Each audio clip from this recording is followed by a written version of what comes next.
ওয়ালাইকুম সালাম। আসসালামু আলাইকুম আলম ভাই। ওয়ালাইকুম সালাম। ভাই কেমন আছেন এখন? জি, আপনাদের দোয়ায় এখন বর্তমানে সুস্থ ভালো আছি। শুনলাম আপনি কিছুদিন আগে অসুস্থ ছিলেন। হ্যাঁ, আমার কিছুদিন আগে আমার পায়ে একটা ফোড়া উঠেছিল, পরে ইনফেকশন হলে পরে অপারেশন করি। এখন বর্তমানে সুস্থ, আপনার দোয়ায় নতুন করে কাজে যোগ দিয়েছি। আলম ভাই, এতদিন আমরা জানতাম আপনি সাহসী হিরো আলম।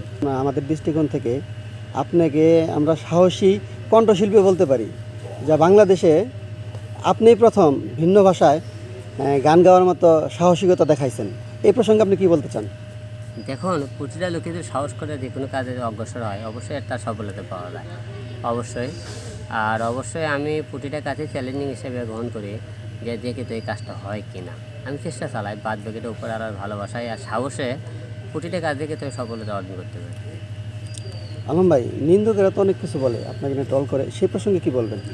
দেখুন, যারা কিছু করতে পারে না তারাই কিন্তু নিন্দুক করে, যারা কিছু করতে পারে তারা কিন্তু নিন্দুক করে। কিছু একটা লোক একটা জায়গায় পৌঁছাতে কিন্তু অনেক কিছু সংগ্রাম, অনেক কিছু হট তুফান পের করে কিন্তু পার করার পরে কিন্তু সেখানে পৌঁছতে হয়।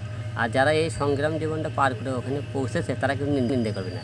আর যারা এত সংগ্রাম করে, এত মানুষের বাজে মন্তব্য করে, অনেক টাকা পয়সা দিয়ে কিছু করেও যারা পৌঁছতে পারতেছে না তারাই কিন্তু সমালোচনা করে।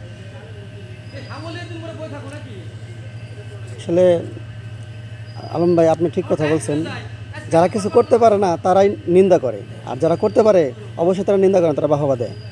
আপনি সত্যি সাহসী, আপনাকে স্যালুট জানাই। আপনি বাংলাদেশের গর্ব, আপনি বাংলাদেশের সম্পদ।